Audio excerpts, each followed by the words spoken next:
are. What's your first name? Andrea. And where do you live? I live in Lee Summit, Missouri. Can you tell us how heart disease has touched your life?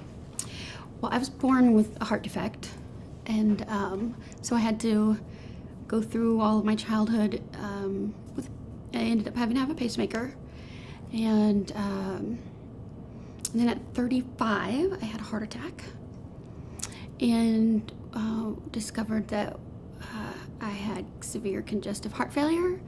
And they said I'd probably been in it for the last 3 years, and I had no clue. And I'd been to the doctor, like my regular doctor, and so they said I was going to need a transplant. And so I've been going through all of that process. It took, I had this heart attack at 35. I got my transplant at 36, and so now I'm 3 years out. And so that's how it's touched me. And of course, that definitely touched my son's lives, because I was a 24/7 single mom.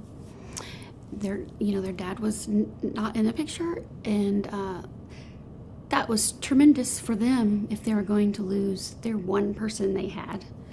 And so it was a big deal. And for me, it really is like the silent killer, because I had no idea. And I knew that I didn't feel good, but the things that I were making me not feel good I thought was stress. And so, yeah.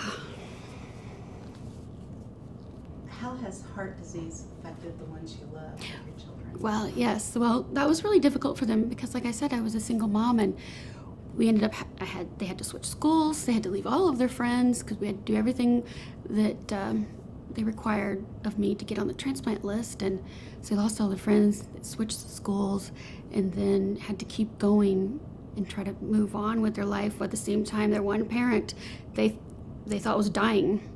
And so it was very traumatic for them. And my parents, of course, that was, it's terrible to have someone so close is dying right before you. Do you have a family history of heart disease? Well, I didn't really until my grandma developed heart disease later in life, and she ended up dying from it. So, but she never had anything beforehand, and there wasn't anybody else. But I fear now that my mom may, and so I'm trying to do everything I can to get her to do what she needs to do, so we can stop it. What are some of the changes that you're encouraging her to do? Well, number one, she needs to get to a doctor, and I didn't encourage her to stop drinking. That was she loved her wine, and to eat healthier. She really loves fried food, so I try to do that, and I try to get her to sleep more. So all of those things. What are some of the lifestyle changes you have made? Since transplant, I don't really eat fast food anymore at all. And I try to, cut back on sodium as much as possible. I try to stay as physically active as I can.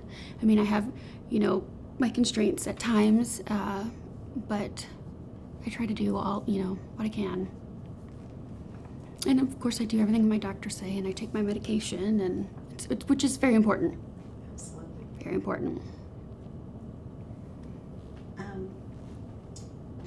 So what changes have you made, or are you making? Well, I guess kind of like with the food and all of that, and I think being more aware of myself, just taking better care of myself in general, with eating healthier and trying to exercise when I can, and just being healthier in general. But it's really important to be aware of yourself too, and your symptoms and things that make you not feel so good. How has heart disease affected you emotionally?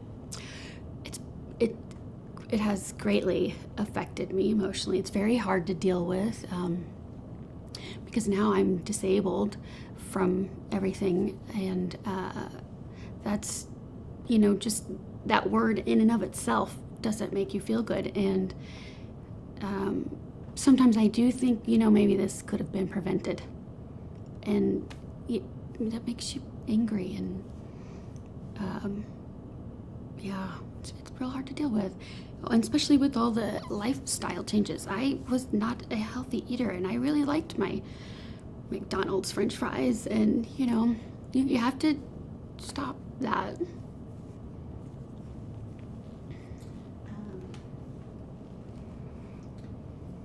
How do you share the truth with others to end the number one killer, heart disease?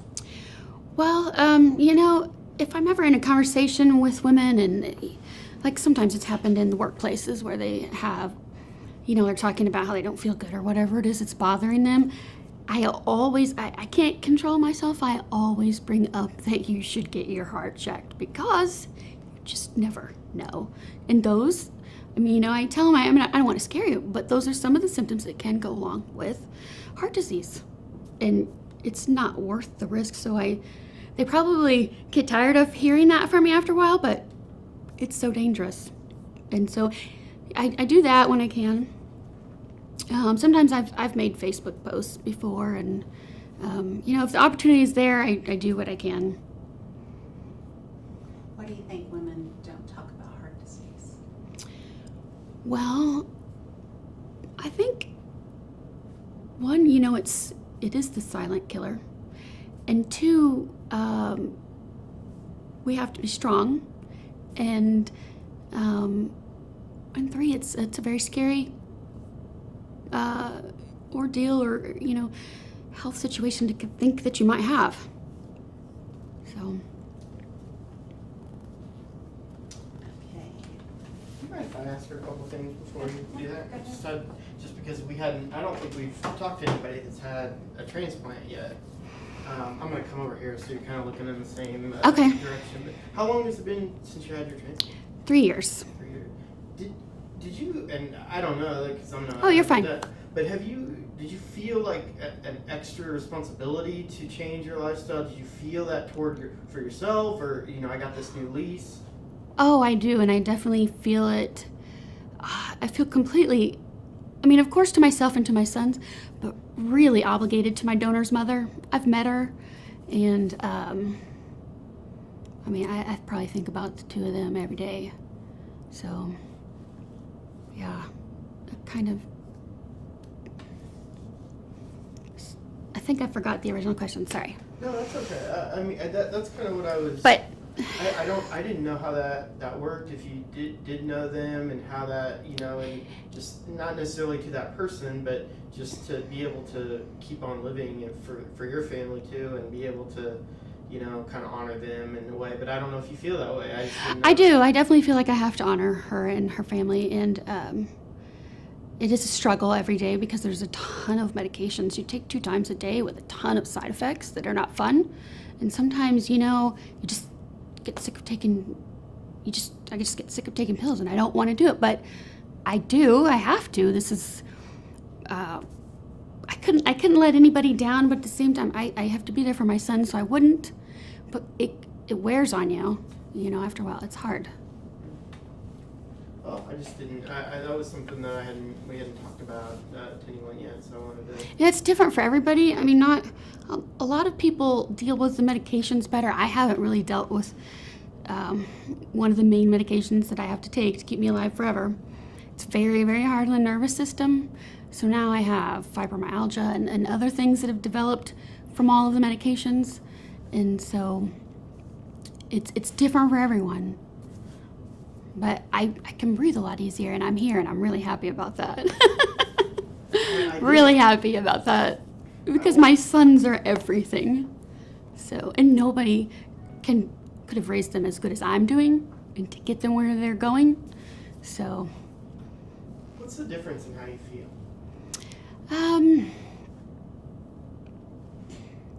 I look at life a lot differently.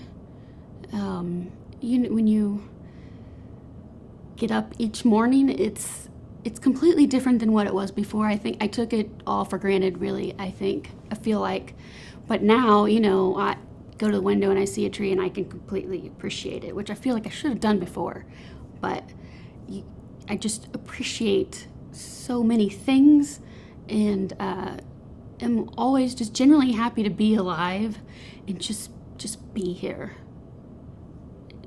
Yeah, it's a huge thing. Especially because sometimes, you look back and you think, oh man, I don't deserve this, or it's a huge roller coaster of all kinds of emotions, and yeah. But yeah, I'm glad that I've gone through it, because I think I'm a better person now. I think I'm a better mother. I mean, everything has changed. I try harder, I think, probably with everything now. And definitely in trying as hard as I can to get my kids on their full ride to wherever. Which has happened. My first one did. He got a full ride to the University of Chicago. And everything happens for a reason. I think this helped him to get where he is, for me to help him. Yeah. That's great. Well, okay. Well, yeah, that was wonderful. I won't interrupt again. No, you're fine. I don't mind talking about it. I've been doing this.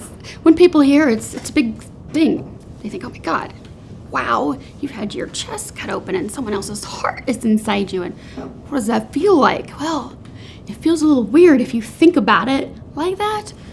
But then it's great, because you got to stay alive.